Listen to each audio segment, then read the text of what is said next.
Hola, bienvenidos a un nuevo capítulo de Modo Avión. Hoy un programa especial en una fecha que ha quedado en la memoria de todos los rosarinos. El 6 de agosto del 2013 a las 9:38 de la mañana explotó el edificio de Salta 2141. A partir de allí comenzó una explosión silenciosa, tanto para los familiares de las víctimas como para cada rincón que sufrió esa tragedia. Hoy nos visita un familiar de una de esas víctimas.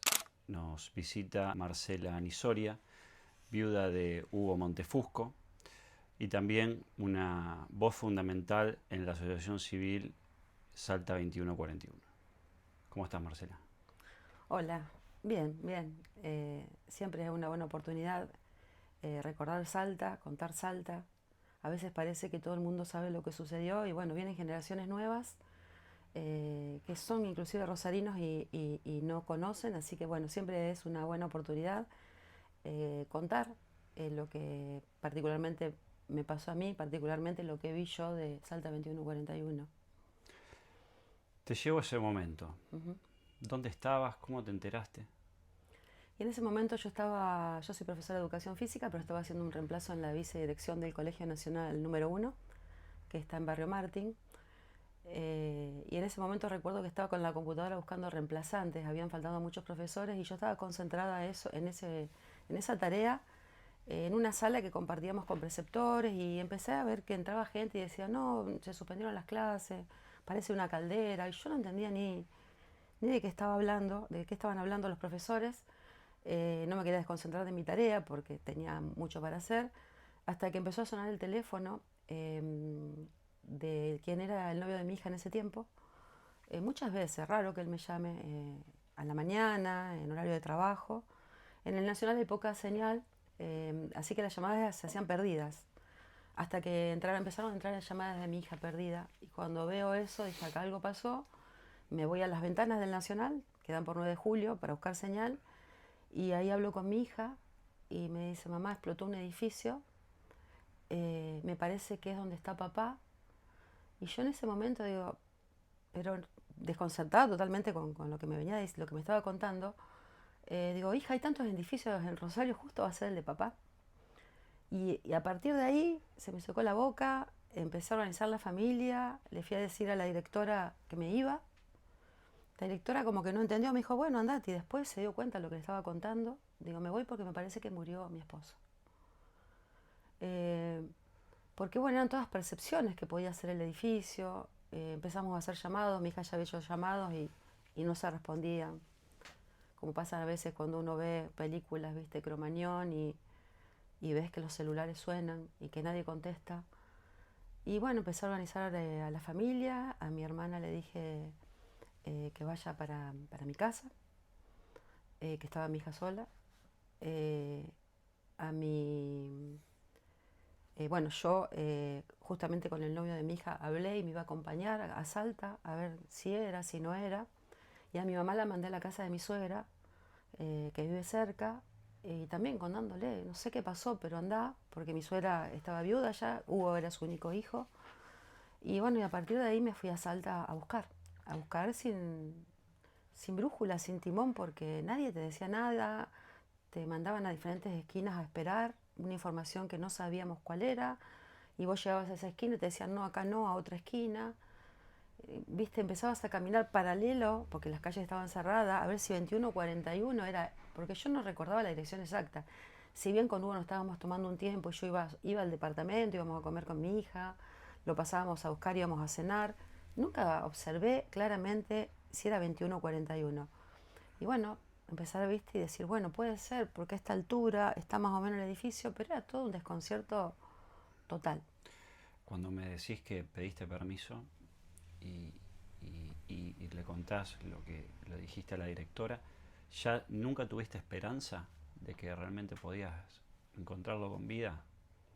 Vos sabés que, bueno, yo me asusto por ahí cuando pasan cosas, ¿viste? No es que miro las cosas, ¿viste? Con el vaso medio vacío, pero me asustan las cosas, qué sé yo, ¿viste? Cuando alguien no te tiene el teléfono un par de horas y No sé si tiene que ver con eso, pero sí que mi cuerpo, como te digo, se me secó la boca, salí corriendo, organicé la familia. Algo habrá pasado, porque si no, no hubiese hecho tanta organización sin saber nada. Creo que de alguna manera, creo que percibí que algo estaba pasando grave.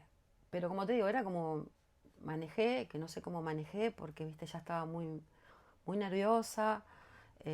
Todo el mundo me decían, pero no, ¿cómo me decís eso? Mi mamá, mi hermana. Y bueno, y fue después.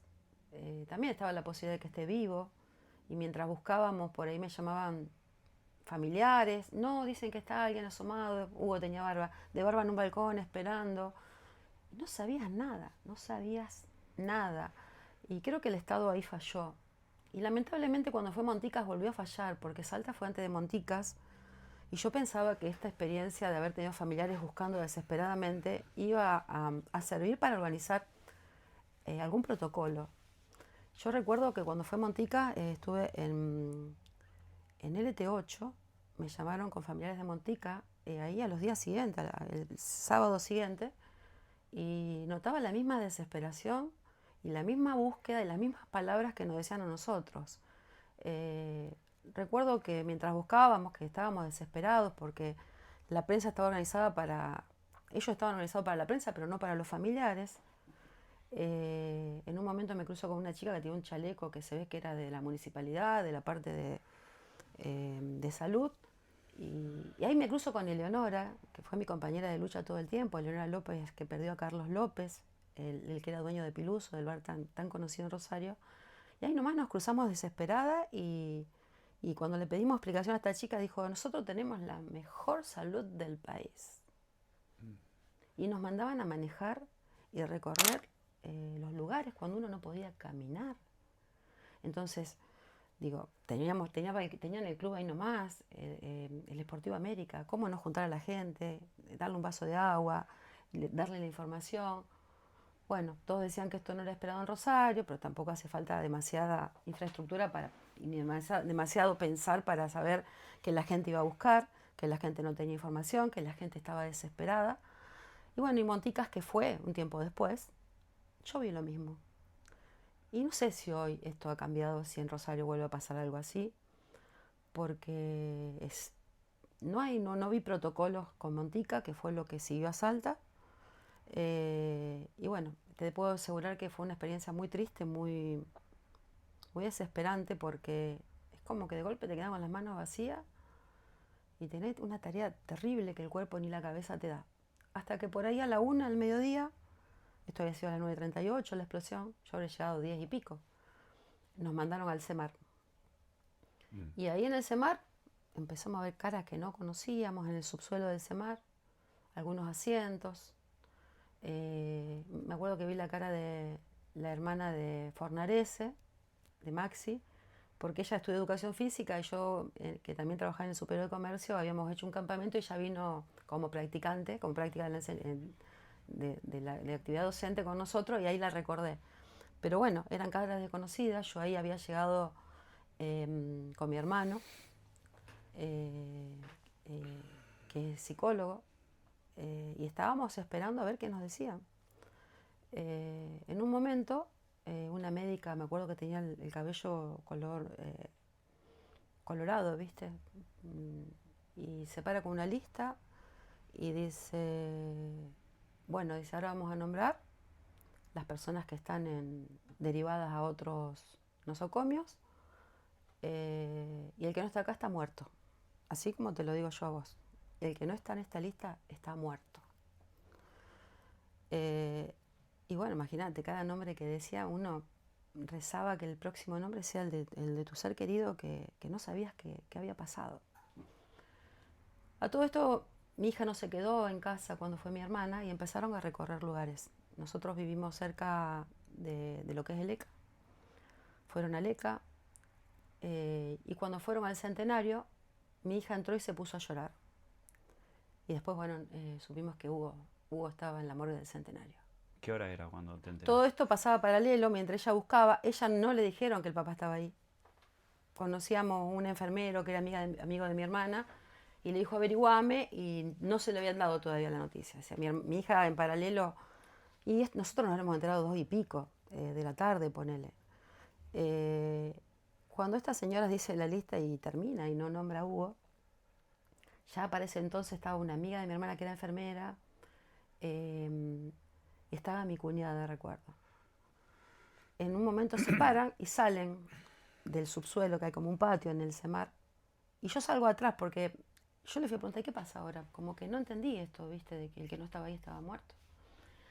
Cuando yo salgo veo que ellas se abrazan y lloran, y bueno, ahí yo sentí una...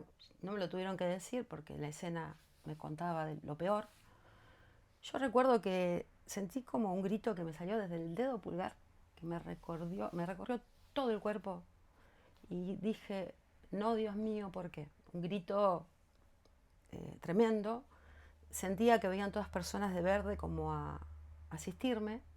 Mi hermano ahí sacó a todos y me llevó. Bueno, en el auto volvíamos los cuatro, como te digo, también estaba ese chico que era novio de mi hija, también con nosotros. Y sin entender nada, porque aparte yo solo tenía que contar a mi hija. Y se lo tenía que contar a mi suegra. Y no entendía nada. Bueno, cuando entro a la casa de mi hija ya estaba con una amiga, con Juli, y me vio y se dio cuenta. Y recuerdo que teníamos unas placas de madera en la pared y mi hija le fue a pegar a esa placa y lloraba, ¿viste? Y bueno, y a mi suegra yo no se lo pude decir, se lo dijeron algunos familiares de ella.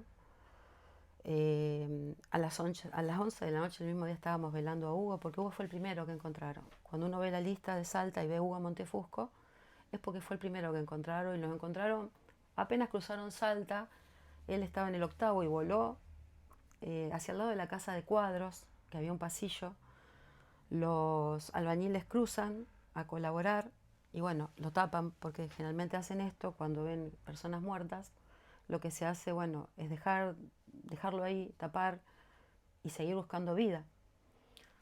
Así que todas esas cuestiones, que lo vimos, que no lo vimos, que debe estar, que seguramente ya estaba todo finalizado, ¿viste? Ese día ya estaba listo, porque él tenía una guardia que le cambiaron. Él trabajaba en el Sanatorio de la Mujer todas las noches y cada 3 días en Él el era CIES. enfermero en el Sí, Sanatorio de la sí. Mujer, sí. En terapia coronaria, y trabajaba en el CIES cada 3 días. Ese martes le tocaba la guardia en el CIES. Entraba a las 8 de la mañana y salía a las 8 de la noche. Y un compañero de trabajo un día antes lo llamó para cambiarle la guardia, para que en vez de ir el martes vaya el miércoles. Así que Hugo ya, por la manera que lo encontraron, ya estaba vestido. Él era muy honesto, ya estaba para ir a pagar los impuestos, era 6, iba a salir a pagar. Y bueno, lo encontró ahí, viste, en un momento que uno después hace miles de hipótesis, por qué estuvo, por qué no estuvo, si no tenían que estar. Y me acuerdo que haciendo terapia me dijo el psicólogo, basta de hipótesis, porque todos los días podés encontrar 1.000.000. Ya está. Él tenía que estar ahí. Es sorprendente con la velocidad que pasó esto y cómo recordás cada detalle. Ujú.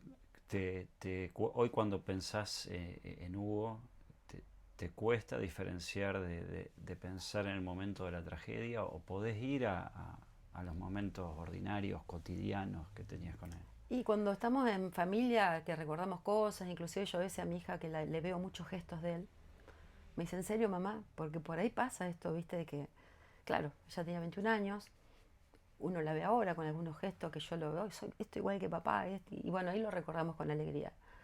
Pero si yo me pongo a recordarlo solo, me da mucha tristeza.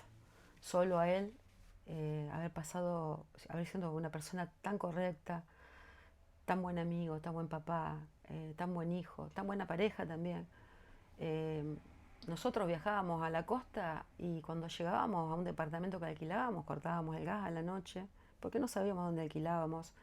A veces estábamos con la plata justa y él le cambiaba las 4 cubetas. Y decía, no, cambiaron, después no tenemos. No, ¿En tenemos que serio? estar seguros. Se tomaban el trabajo de Siempre. cortar el gas. Nosotros creo que nacimos en un país desarrollado, para vivir en un país desarrollado, pero estamos en un país subdesarrollado viviendo, donde aquellos que atan las cosas con alambre crean un daño colateral a aquellos que somos diferentes.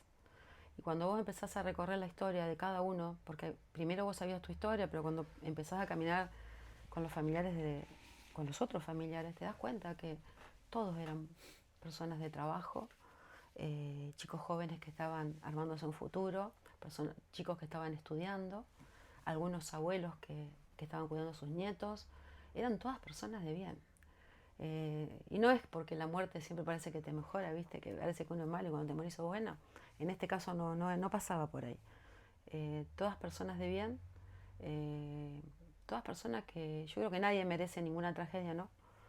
Pero hay como un plus, ¿viste? Cuando la persona es honesta, es trabajadora, hace las cosas bien, hace el bien a los demás. Yo después de Salta, me han llegado historias de Buda, ayudar gente. Che, yo estaba en una parada de colectivo y él pasó justo que salía del trabajo y me estaban por robar y se puso al lado. Y yo tuve a mi hijo en terapia que si él no se daba cuenta de una cosa, era constante, era un tipo comprometido con su labor, con su familia, con sus padres, ¿viste? Y recuerdo, yo no me lo sabía del cambio de guardia, pero mi suegra me lo cuenta, porque me dijo, mamá, no voy a ir el martes a verte, le dijo, porque cambié la guardia, te voy a ir a ver el miércoles. Y ahí me doy cuenta del cambio de guardia, porque, viste, como era, eso era una cuestión personal, que por ahí te llamaba un compañero, y era habitual aparte, no era una cosa.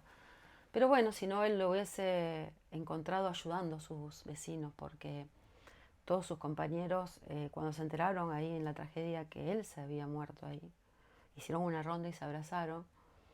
Y creo que él hubiese sido uno de los que se hubiese metido, como todos los que fueron a ayudar, a salvar y a proteger a quienes estaban ahí atrapados o a estar con los familiares, viste, apoyando. Pero bueno, fue así. Una persona con una gran vocación de servicio, como decía, enfermero, buen amigo, que paradójicamente termina falleciendo por una desidia, ¿no? Total. Él había dejado en 5º año de medicina, era muy comprometido. Yo tenía amigas, hijas de mi amiga que eran médicas en el sanatorio y decían, yo con Hugo duermo tranquila, porque sabían que él iba a hacer lo necesario si había que. Y si se te llamaban cuando dormía era porque algo grave pasaba. Era muy confiable en lo que hacía, sabía mucho de lo que hacía. Yo le delegaba todo a él lo que eran enfermedades, ¿viste? Así que ahora cuando me pasa algo me siento como que no sé. Médico de la familia. Sí, porque sabía muchísimo, le encantaba, leía, se comprometía con el Él me decía a veces, los abuelitos están en terapia, o hay gente en terapia, están en terapia coronaria. Y yo voy y le agarro la mano, lo acompaño. Cuando eso no es habitual, ¿viste? Marcela, más allá que ustedes en ese último momento no convivían, previo a esto, ¿alguna vez te dijo algún comentario sobre alguna fuga de gas, que había olor a gas en el edificio? ¿Alguna cuestión que tenga que ver con lo propio del consorcio, con la vida misma? Y viste, ahí él alquilaba, por lo cual no participaba de. Me imagino por de sus horarios, ¿no? También. No participaba de la reunión de consorcio ni de las decisiones. Pero él nos veíamos casi todos los días, venía casi todos los días a casa. Y cuando yo llegaba de trabajar, le decía, ¿papá no vino? Sí, recién se fue. Hugo, volvé que charlamos. Estábamos viendo qué pasaba realmente. Más allá de las cuestiones de pareja, había un afecto mutuo muy importante, de acompañarnos, de prestarnos dinero, de charlar. Venía a pasear los perros, nos tomábamos unos mates, compartíamos fiestas de fin de año, cumpleaños, todo. Y viendo, viste, qué sé yo, qué iba a pasar. Y ya hacía como 10 días que me decía que se bañaba con agua fría, entonces yo decía, bañate acá, y que cruzaba el kiosco de enfrente de casa y se llevaba un pebete o un sándwich de milanesa o algo, cuando no se quedaba a comer en casa, porque tenía llave, le entraba, o sea, era una situación, viste, Sí. así, sin un corte, era un tiempo, viste, que no sabíamos qué iba a pasar. Y él me decía, y en su velatorio me comentaron sus compañeros de trabajo que estaba hablando de comprarse una pava eléctrica porque ya ni el agua le calentaba, en la cocina ni le calentaba el agua, que pasaban frío porque el gas no llegaba. Y por lo menos estos comentarios, yo te digo que antes de la tragedia, al menos 15 días antes de la tragedia, lo venía diciendo. Y yo le decía, pero no puede estar así, no, pero ahora van a hacer un arreglo. Sabía del arreglo, no participaba de las reuniones como motivo de consorcio, pero bueno, después cuando uno empieza con la lucha en Salta se da cuenta que estos problemas de Salta 2141 llevan más de 15 años, que en un momento estos caños amarillos que estaban en la cochera, en vez de ser cambiados, fueron pintados. que hay gentes que se fueron por fuga de gas hace mucho tiempo del edificio. Uno empieza a encontrarse con otras realidades, ¿viste? Con otras historias. Después que empecé, y constantemente Salta es otra historia. Aún ahora que se van a cumplir 26 años, 13 años, estaba poniendo 13 más 3, 13 años de la tragedia, todo el tiempo uno encuentra gente que te hace un relato. Ya, no sé si después de tanto tiempo ya le ponemos, ¿viste? Porque digo, ¿viste? Que a veces las historias con el tiempo se van acomodando a lo que uno a lo mejor quiere. Casi todos pasaron por ahí antes de la explosión. Vos te pones a hablar con la gente. Yo pasé 2 minutos antes, 5. También que era una calle transitada. Uno, como te digo, lo que yo cuento es lo que yo viví. No quiere decir que sea la verdad, porque seguramente que otro familiar te va a contar otra cosa. Si bien algunas cuestiones son objetivas, hay otras que son subjetivas. Y viste las historias por ahí. Cada uno las cuenta como las vive, como las recuerda, cómo las siente, cómo le impacta, cómo las analiza. Así que bueno, después te encontrás con todo esto, que Salta hacía mucho. Te encontrás con que sí, que se iba a cambiar la llave de corte en la puerta porque la municipalidad había pintado la vereda y Litoral Gas decide no sacarla, no cambiarla. Y que cuando van a dar gas, porque en realidad el problema del gas empieza porque hay falta de presión. Entonces hay una reclamista del 9º piso, que es la que manda mail, la que hace el reclamo. Cuando el inspector va a ver de qué se trata, toca timbre, la chica, no sé el nombre de la chica, seguramente es una sobreviviente, no estaba, el inspector mira. No la administradora, sino no, a la que hacía el reclamo. Y ve que hay una pérdida pequeña, creo que un niplex es que cambia. De todas maneras, para dar gas otra vez, cortan el gas, para dar gas otra vez, deberían haber revisado las instalaciones, cosa que no ocurrió. El edificio en general estaba fuera de la normativa, no tenía las rejillas estas que son ahora obligatorias, porque si bien Litoral Gas hace muchos años que está acá en Rosario, cuando se privatizó en la época de Menem, se privatizó levantando en la mano un diputado trucho. Litoral Gas era una empresa que daba ganancia al país y se vendió 10 veces menos de lo que realmente valía la empresa, con un pliego tan amplio que podían hacer lo que querían, y Litoral Gas en ese pliego dijo, yo me hago cargo a partir de ahora, de lo que ya está mal, yo no me hago cargo. Y se lo permitieron, porque ese edificio estaba fuera de la normativa, pero uno como usuario no sabe cuál es la normativa. Vos no sabés que tiene que estar afuera del gabinete o adentro, o que tiene que haber 2 reguladores y hay uno, porque no lo sabemos. Ni siquiera notificó Litoral Gas, ni notifica aún a ningún edificio o ningún privado, excepto que tengas un problema de gas. Entonces, al tener problema de gas, ¿qué pasa? Entran, te revisan todo y si no está con la nueva normativa, no te dan gas. En ese momento, dan gas, pero cuando quieren dar gas, dicen que la llave es una llave que, haciendo un poquito de fuerza, la manipulás con la mano. No pudieron dar gas así. Tuvieron que llamar una cuadrilla que cruzaron una llave Stilson y entre 2 hombres, haciendo fuerza, dieron gas al edificio. Evidentemente, esa llave no estaba en condiciones, no revisaron las instalaciones, no revisaron el edificio, dieron gas sin ningún tipo de medidas de seguridad. A partir de eso, viene el cambio del regulador, con esa llave en esas condiciones. En la reunión de consorcio, los que estuvieron presentes comentan que si bien había un gasista que siempre hacía los arreglos, que su apellido era Ayala, no lo que hicieron llamó porque cobraba más caro que este gasista, que fue el que hizo el trabajo. García. García. Gracias por hacérmelo acordar. Mirá que lo sé, pero no me lo acordaba. Inclusive en esa reunión de consorcio hubo peleas entre los vecinos y Perucci, que fue uno de los fallecidos con su pareja, dijo, acá vamos a explotar todos. Yo no estoy de acuerdo con que se haga ese cambio, que esta persona que no conoce el edificio haga este arreglo. Bueno, imagínate que los inquilinos, en ese momento se queda Gianangelo, le dicen, vos quedarte, porque ellos como eran estudiantes de afuera y por ahí económicamente, viste, estaban cortos, habían dejado de pagar el gas.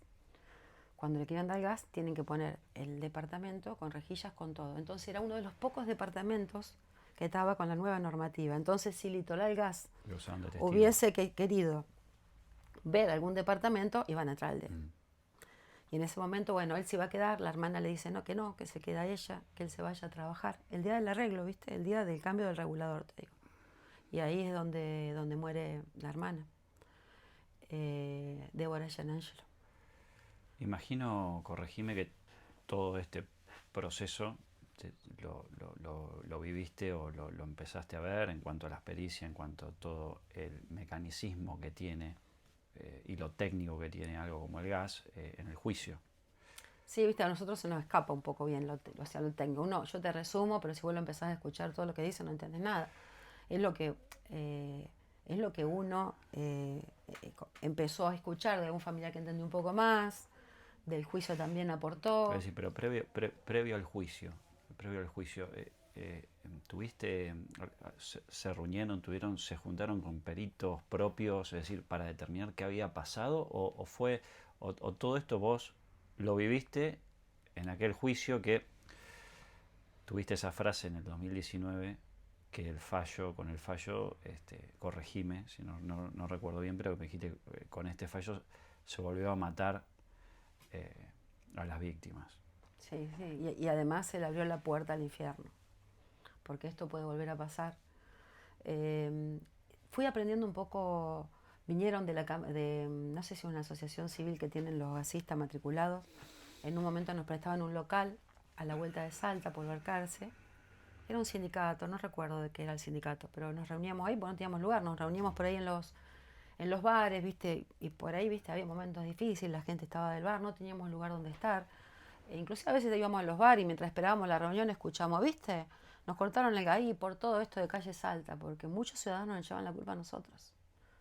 Muchos ciudadanos nos echaban la culpa a nosotros de que ahora se aplique la normativa. Y entonces empezamos a buscar algunos lugares para estar tranquilos y nos juntábamos ahí. Me acuerdo que vinieron 3 personas, no recuerdo los nombres, sí recuerdo que vinieron y nos ayudaban un poco a ver esto. La fiscal Argüelles, que estaba a cargo de la causa, la fiscal nos tuvo una paciencia impresionante, porque había que estar con los familiares en ese tiempo. Nosotros entrábamos al tribunal y hacíamos cosas que no están permitidas. Pero no era porque la queríamos hacer, era porque no podíamos pensar, solamente sentíamos, ¿viste? Y, y esto de sentir y no importarte nada. Yo me acuerdo que apenas fue la explosión, dejaba el auto en doble fila, lo dejaba en la línea amarilla, pasaba en rojo. ¿Y sabe qué decía? ¿Qué me importa? Si Hugo hacía todo bien, está muerto. Te quiero decir, la cabeza se desplomó, o sea, el edificio cayó y cada uno de nosotros cayó como el edificio. Y nos tuvimos que reconstruir como el edificio. Y en ese momento tan terrible, tan alienante, porque uno no era esa persona, porque de golpe yo me levanté a trabajar para ir a la escuela, a ser vicedirectora, con el jogging en un bolso, porque a la tarde daba clase de educación física, y de golpe estaba gritando por las calles, buscando a alguien, y empecé a conocer palabras que no conocía, qué sé yo, ser querellante, yo no conocía nada de eso. Yo iba a autorizar papeles para concursos docentes al tribunal, y de golpe entrar, manifestarte, ¿viste? No importarte nada, golpear Ese, vidrio, hacer ruido, cantar, que se vayan todos. Era terrible, ¿viste? Lo que se hacía. ese límite humano que cruzaste, esa despersonalización. Eh, ¿De dónde sacaste fuerza? Porque muchas veces seguramente tus amigos y demás vienen y te dicen, uy, bueno, te quieren dar fuerza, ¿no? ¿Podías refugiarte en ello o cualquier palabra que te dijera en ese momento era como diciendo, bueno, listo, voy en esta dirección y te estabas totalmente abstraída? Mira, yo siempre fui como que el tema de la justicia me interesó. Qué sé yo, ¿viste? Pasaba algo en mi grupo de trabajo y cuando iba a una reunión lo planteaba yo y no me pasaba a mí. Siempre fui como que no me gustó lo injusto. eh, Me agarro de una palabra que me dijo mi hermano una vez, dice, ser bueno o ser malo no es difícil, lo difícil es ser justo. Y, y bueno, viste, qué sé yo, no sé por qué, pero es como que me salía de adentro, mi hija no quería ni que hable de Salta, porque ella no quería escuchar nada, y yo quería hablar todo el día, y yo atendía a todos los medios, y mi casa que era grande me iba a la planta alta y me escuchaba igual, y fue una lucha porque yo necesitaba eso. ¿Cómo te parece que se manejó la prensa acá? Porque hablas de los medios. Mira, yo creo que al principio acompañaron, como pasa siempre, después es más difícil que te acompañen, ya tenés que buscarlos, crear situaciones para que estés en agenda. Eh, yo creo que algunos medios masivos de Rosario nunca nos llamaron, nunca salimos en algunos canales importantes de Rosario. Eh, Hay cosas que uno no entiende. De todas maneras, ahora lo puedo pensar porque en ese momento yo solo pensaba en la justicia, ¿viste? Que vayan preso quien tiene que ir. Igual hay mucha gente de la prensa que gracias a ellos, que multiplicaban nuestras acciones, nos mantenían en agenda. Más allá de nuestra lucha, porque nuestra lucha tampoco sin los medios que lo replicaran, se quedaba ahí, ¿viste? Ayudaron muchos, quizás no, yo me puedo pensar, quizás tendrían que haberse comprometido mucho más, quizás el municipio debería haberse constituido como querellante y no lo hizo. Eh, pero bueno, es como que, viste, yo puse primero y no paré más. ¿Te veías venir el fallo cuando lo escuchaste aquella vez? Mira, parecía que no, porque había tanto, tanto para decir que sí. Eh, Había más de 100 testimonios, cientos y pico, hablando todo lo que pasaba ahí, todas las denuncias que se hacían, el olor a gas. Y inclusive había un testigo que era gasista, que fue con todo el aparato, ¿viste? Con el regulador, para explicar técnicamente, no se lo dejaron mostrar. Mm. Cuando lo vi tan tranquilos algunos imputados, ¿viste? ¿Cómo pueden estar tan tranquilos? En semejante causa, donde, ¿viste? Se movilizó mucha gente.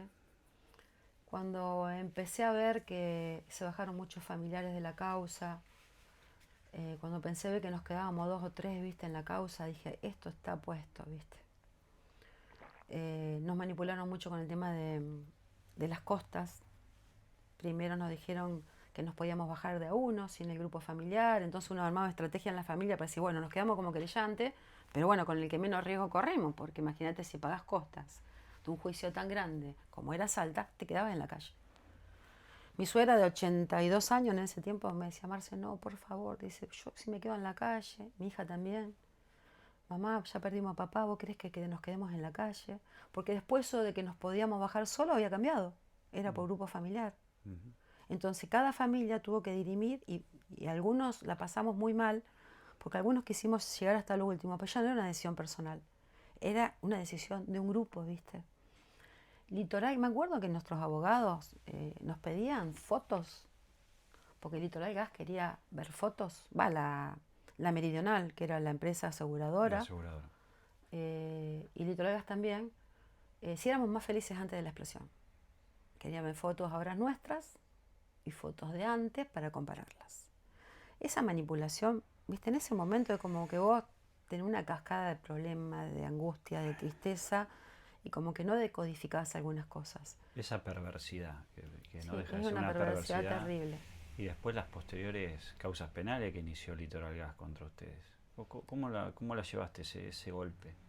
Mira, nosotros, contra nosotros, lo que tuvimos cuando fuimos al Enargas a Buenos Aires, Sí.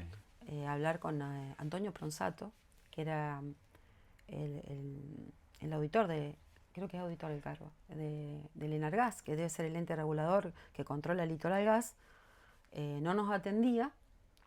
Y nosotros, viste, con Aerosol le pintamos todo el Litoral Gas. Llamamos a todos los medios de Buenos Aires, los que estaban a favor del gobierno, los que estaban en contra, no vino ninguno. Y en ese momento el Enargas sí nos creó una causa penal, que después que creo que la retiraron directamente porque no era insólito lo que estaban haciendo. Y acá no, Litoral Gas, cuando íbamos al edificio, muchas veces fuimos a pedir explicaciones. Cuando entrábamos nosotros lo cerraban, el Litoral Gas no atendía más al público. Eh, Me acuerdo del gesto del que era el gerente del Litoral Gas, me quiero recordar el apellido, ya me voy a acordar. Y nos veía y nos decía, oh, otra vez acá ustedes. Esos gestos, viste, sí que eran terribles porque humanamente no entrábamos y ya sabían todo quiénes éramos, se empezaban a llamar entre todos. Yo actualmente voy al Litoral Gas a pagar una deuda de alguna factura, que lo peor que me puede pasar es que se atrasa una factura de gas. y entrar a ese lugar, yo ya veo que los de seguridad empiezan. Te conocen. Ujú. Sí, nosotros, viste, que en un momento hicimos 22 tapas de ataúdes y la paramos con las estrellas, con el 22, la paramos frente al tribunal y cuando íbamos al litoral y le parábamos una, ya cerraban todo. Ya sabían dónde estábamos, quiénes éramos. De todas maneras, viste, en lo personal nunca sentí ningún tipo de... Yo en lo personal, no sé si porque estaba muy pasada, de amenaza y eso de ninguna parte. Había gente que me decía cuídate, pero yo no entendía por qué. Y te digo que no sé si hubiese entendido, me hubiese cuidado, porque a veces el propósito es más grande que todo lo que uno pueda perder en el camino. Eh, a pesar de todo esto, yo siento que fue un tránsito tranquilo, tranquilo desde la amenaza o desde el miedo porque otros me amedrenten. Yo no lo sentí. Quizás otros tenían miedo, pero no sé por qué, o veían algo que yo no veía, o son miedosos, no sé. Pero Te escucho en todo el relato y veo que sos una persona muy intuitiva, sobre todo desde el momento cero hasta acá. ¿Sentiste que ibas a conseguir, que iba a haber justicia? ¿O siempre en esta lucha, en ir para adelante, te esperabas que eso termine de esta forma? no, yo creí que iba a haber justicia. Me parecía que era una garantía, que había sido una causa conocida por todos los rosarinos y por mucha gente también de Argentina, por el apoyo de la gente, eh, porque bueno, viste, fue un juicio oral transmitido, viste, en circuito cerrado. Ujú. Eh, Uno en su momento no iba a ser oral y público, porque viste que nos agarró, nosotros estuvimos en el sistema anterior y no querían que sea oral y público, y yo quería que sea oral y público. Al estar presente nosotros íbamos a garantizar la justicia, por eso empezamos también a hacer un montón de acciones para que sea oral y público, porque en ese momento la fiscal Graciela Argüelles nos dijo que aquellas causas que habían provocado conmoción social podían, si bien eran del sistema anterior, podían pedir juicio oral y público. Y eso nos costó ir mucho al tribunal, a hablar, ¿viste? A estar presente, a pedir reuniones, a pedir explicaciones. Entonces, bueno, uno es como que había garantizado todo. Primero que no prescriba la causa, que parecía que querían eso, porque habían pasado muchos años para que el juicio se haga. Que prescriba primero y después que no sea oral y público. Entonces, cuando lo logramos, parecía, por todos los relatos, parecía, si bien uno tenía la duda siempre, porque es Argentina, ¿viste? Cuando vos te das cuenta que no te pasó a vos sola, sino que hay otras causas que aún no tienen AMIA, Sí. no tienen justicia, Mm. eh, uno creía, qué sé yo, que acá en lo local, en que nos conocíamos, en que sabían de qué se trataba, en que había sido tan fuerte para todos los rosarinos, que eso daba garantía. Y en realidad uno después se da cuenta que no tenía ninguna garantía, que el poder es la única garantía, que los poderosos siempre salen aireados y salen libres, y que estas multinacionales le conviene más pagar muertos que invertir en seguridad. Eh, y bueno, y que en este país todavía las reglas de juego son esas. Eh, muy pocas causas así han tenido un final, no te digo feliz porque ninguno son felices, pero por lo menos con algo de justicia. La mayoría o prescriben o quedan en el camino, o bueno, o como en nuestro caso, 11 imputados, uno solo con prisión domiciliaria. La carátula estrago culposo agravado por muertes, que es de 1 a 5 años. Eh, yo digo, mataron a 22 personas, si encontraron uno solo que era culpable, al menos le hubieran dado 5 años. Si vos dividís 5 años por 22 muertos, eh, en algunos países la vida de un perro tiene más condena que la de Salta 2141. Entonces, eso también dolió. Si vos encontraste un solo responsable, que no fue el único responsable, fue una cadena de irresponsabilidades, esa es la teoría del caso que quiso presentar Graciela Argüelles, que era la de 11, y Ujú. no se la tomaron. Que esto no había sido por una persona, sino que fue una cadena de irresponsabilidades. Bueno, cortaron el hilo por lo más delgado, aunque haya sido uno solo, no quiere decir que no fue responsable también y culpable Pero el todo, gasista, pero todos también los demás. todo se redujo a una impericia, por así llamarlo, Sí. de una persona. De una persona, sin tener en cuenta todo esto que te digo, que había que cambiar la llave, que había problemas de gas hacía mucho, que el consorcio resolvió hacerlo con alguien que ni conocía, ni lo conocía. Bueno, un montón de cosas que se hicieron mal. Y la gerente técnica del Litoral Gas en el juicio, cuando le dijeron por qué no cortó el gas, dijo que ella no cortó el gas en ese momento porque iba a dejar a 500.000 usuarios sin servicio. Yo creo que si a esos 500.000 usuarios le volvemos a preguntar, ¿ustedes se hubiesen quedado sin servicio para evitar la muerte de 22 personas, de 60 y pico de heridos y de un daño colateral que aún no está mensurado? Porque hay papás que han muerto, hay otros que están con depresión, hay gente que no le ha encontrado mal sentido a la vida después de Salta 2141. Yo creo que la respuesta de estos usuarios hubiese sido cortarlo. Y lo dijo la ingeniera Viviana Aldestra, muy tranquila, muy fríamente. Eso Marcela, duele también. de aquella tragedia nació una asociación civil, Uh-huh, la Asociación Civil Salta 2141. uh-huh. ¿Ha sido un refugio para vos esa asociación civil o es algo que te lleva continuamente? Salta 2141 es la justicia que pudimos hacer los familiares. No es la justicia que esperamos del Poder Judicial. Así que sí, porque cuando terminó el juicio uno creyó que todo esto, todas estas cosas que hicimos, que fueron muchísimas, que a veces ni descansábamos, necesitábamos un duelo como le pasa a cualquiera, ¿no? Cuando fallece alguien. Nosotros no, algunos, otros sí pudieron bajar la persiana y refugiarse donde pudieron. Los que estuvimos en la lucha no paramos nunca, y creo que el memorial es eso, es el reposo hoy, es el parar, es ver que valió la pena. Después del juicio yo creí que nada había valido la pena, que había sido un esfuerzo que no sirvió de nada. Y Salta fue la respuesta a que sí sirvió. Nosotros tampoco, a veces dicen como que nos regalaron esto. No, nadie nos regaló nada. Nosotros, cada gobernador que subía al poder, pedíamos audiencia y le preguntábamos qué iban a hacer con ese lugar y qué queríamos hacer nosotros. Y bueno, el gobernador Bonfatti nos dijo que para el Estado provincial eran monedas comprar ese lugar, que lo iba a hacer. Y un 6 de febrero, los 6 para nosotros siempre son, el día 6 ya sabes que es otro día diferente. Como otras cosas que te quedan, la hora 9:38, la hora 21:41 y esos números que se repiten todo el tiempo. Un 6, Bonfatti dijo, salió en el Diario de la Capital, que él no iba a expropiar. Recuerdo que estábamos en tribunales ese día, haciendo algún pedido, y nos fuimos a la gobernación sabiendo que él estaba entregando unos planes a personas para que trabajen.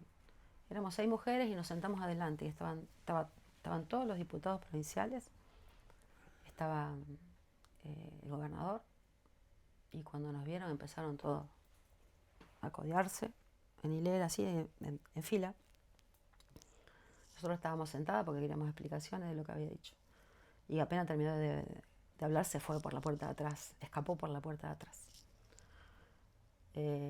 Así que bueno, él que nos dijo que sí, después nos dijo que no. Volvimos a hablar con el gobernador Lichi, y el gobernador nos dijo, yo voy a expropiar, pero necesito expropiar no solamente para ustedes, sino para una escuela que no tiene lugar propio, que alquila al lado del Cairo, que es el profesor de música Carlos Guastavino. Y en ese momento era como decíamos, no, otro edificio va a tapar la memoria, ¿viste? Estábamos, y después dijimos, pará, si no decimos que sea esto, nos vamos a quedar sin nada. Entonces dijimos que sí, y sentimos que ese sí fue muy importante.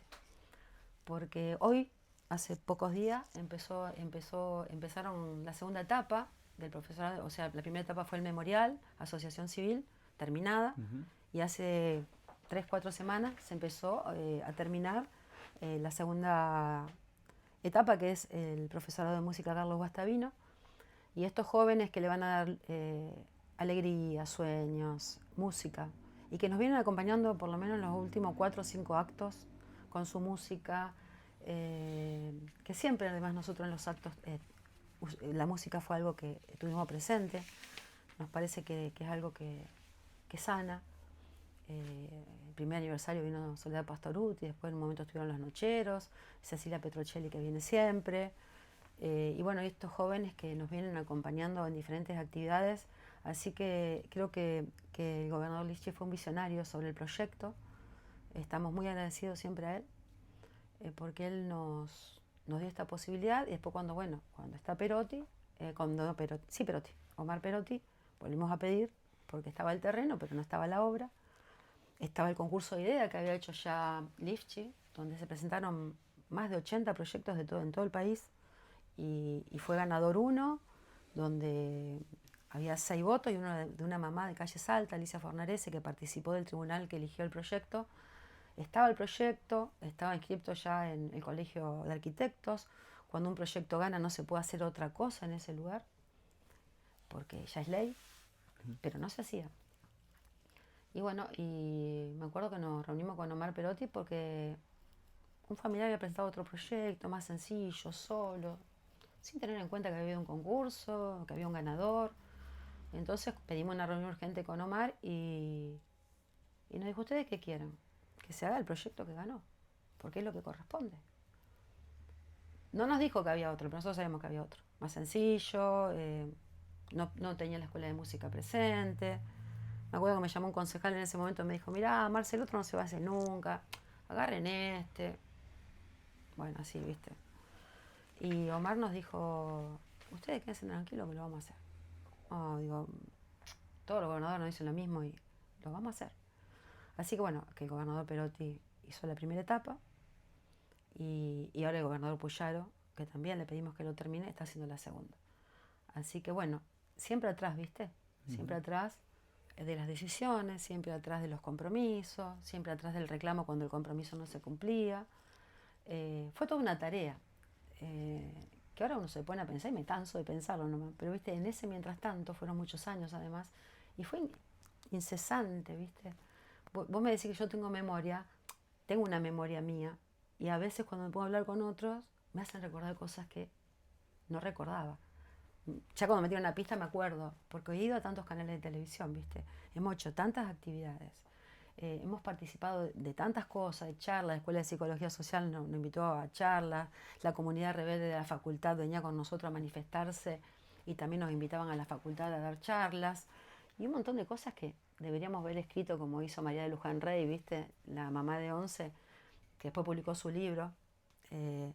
Pero tenía tan claro porque ella decía: yo estaba tan desmemoriada, porque te pasa eso, ¿viste? La memoria te juega como un papel de protección, pero no te acordás ni lo malo ni lo bueno.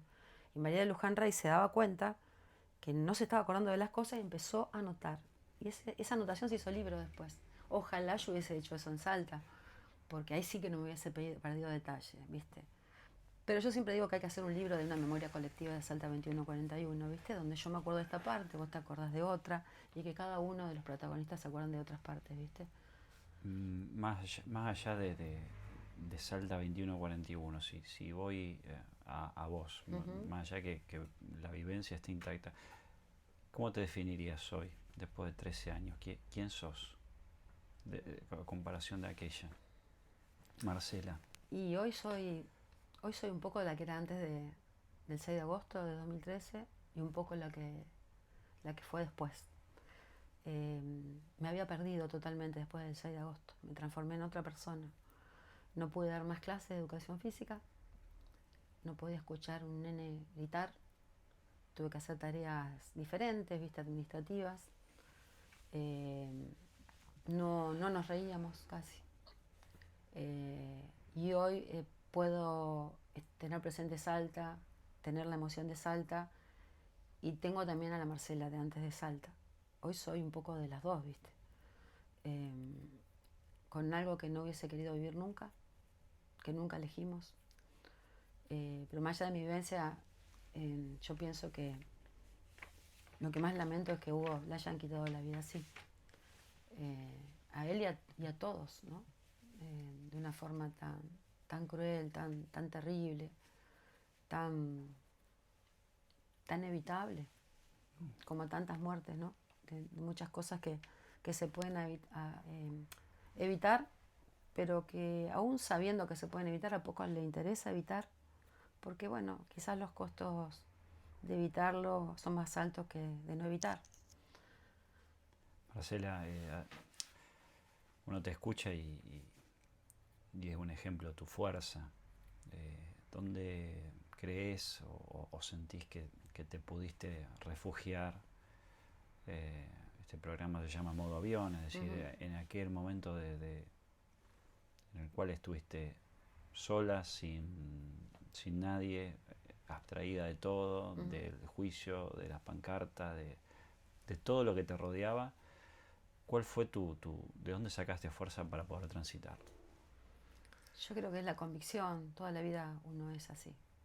Uno cuando tiene una tragedia no es mejor ni peor, potencia lo que es. Y yo siento que siempre fui, como te digo, siempre me gustaron que las cosas sean justas, ¿viste? Para quien sea. Y creo que de ahí viene la fuerza, ¿no? Y también creo que lo que me ha movilizado mucho es el dolor de mi hija. Hoy mi hija se sonríe y tiene los ojos tristes, siempre lo tiene triste después de salto. Y yo eso no lo puedo perdonar. Y eso fue lo que me levantó cada día para luchar. Yo en ese momento había hecho una cancha de fútbol que tuve que vender porque los primeros días fueron terribles. Era no comer, era dormir, era respirar nomás, ¿viste? No había otra cosa más que respirar hasta que, bueno, cuando a los 2 o 3 meses empezaron a juntar los familiares y arranqué, pero era eso, ¿viste? La fuerza por decir, esto que le hicieron a él y a mi hija, yo le veo los ojos a mi hija ahora, ¿no? No se lo perdono. O sea, uno tiene que perdonar para seguir, pero no lo olvido. Quizás ya la palabra no es perdón, sino es olvido. No olvido lo que hicieron.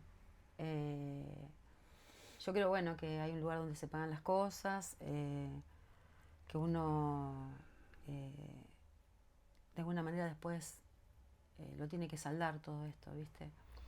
De todas maneras, cuando me dicen por algo pasan las cosas, digo, la verdad que hay cosas que no sé por qué pasan, porque estos 22 muertos no hicieron nada para morirse así, ¿viste? Pero después uno se entera que algunos gerentes de Litoral Gas dormían con máscara de oxígeno después de salto. Yo creo que a nadie le fue gratuito, más allá que muestren otra cara. Yo no le deseo el mal a nadie, porque la verdad que esto es terrible y fue terrible y nos cuesta mucho reconstruir cada día. Hoy siento que hemos podido transitar la vida más tranquilos y con un poco más de felicidad, pero se perdió mucha vida en este camino, muchas posibilidades de ser felices, ¿viste? De avanzar. Yo estaba con esa cancha, como te digo, de fútbol y la vendí porque para mí, hacía un año había abierto, no iba a trabajar nunca más en mi vida. A los 5 años volví a hacer otra cancha, volví a empezar. Y me acuerdo que cada mañana que me levantaba, con mucha voluntad, porque el cuerpo está miasmado, porque estas cosas te llevan energía, más el trabajo, más sostener a mi hija, sostener a mi suegra, en mi familia también lo adoraban a Hugo. Era como uno que estaba en el medio, ¿viste? De sostener un montón de cosas. Y volví a empezar. Y me levantaba y decía, yo creo que la palabra es voluntad la que nos define. Y decía, cansada, digo, lo voy a hacer por mí y por mi hija. Y de noche me iba a juntar con los albañiles a la cancha con las luces del auto, a darle indicaciones, me iba a trabajar, volví al mediodía, a comprar cosas, volví a trabajar. Y pensaba que también, que esto que hacía era también para ayudar a mi hija, que su papá no lo tenía más. Y bueno, definirme como me defino, como una luchadora, quizás a veces acertada, a veces desacertada, pero siempre convencida que lo que hago es para lograr algo mejor, para bueno, en este caso, si alguno se equivocó, que pague. Como te digo, no pagaron, por lo menos desde la justicia, yo creo que algún costo siempre se tiene. Y hoy el memorial cuenta la historia. Hoy entras al memorial y te dice lo que nunca debió haber pasado, te cuenta cómo está la causa penal, te cuenta el nombre y apellido de los que fallaron y cómo fallaron, cosa que trajo mucho malestar en los jueces que estuvieron en primera y en segunda instancia, reclamando porque estaban sus nombres. Hoy la causa, una familia la llevó a la Corte Interamericana de Derechos Humanos y está esperando el fallo, ya que todas las instancias provinciales y nacionales no dieron lugar a revisar el fallo. Así que bueno, eso también está en el memorial. Estamos terminando el museo de alguna manera cuenta esta historia. Nosotros estamos un poco cansados, no de Salta porque nos pasó, pero es como que nuestro tiempo hoy está muy mismado y Salta nos lleva mucho tiempo. Entonces, al terminar el museo es como un legado que dejamos, ¿no? Que esté el memorial y el museo para aquel que vaya, aun cuando nosotros no estemos, pueda contar de alguna manera la historia, como pasa en muchos memoriales del mundo. Si bien uno llega a entender totalmente de qué se trata, se da cuenta que algo pasó ahí, cuáles fueron las víctimas, cuáles fueron los responsables, cuál fue la causa.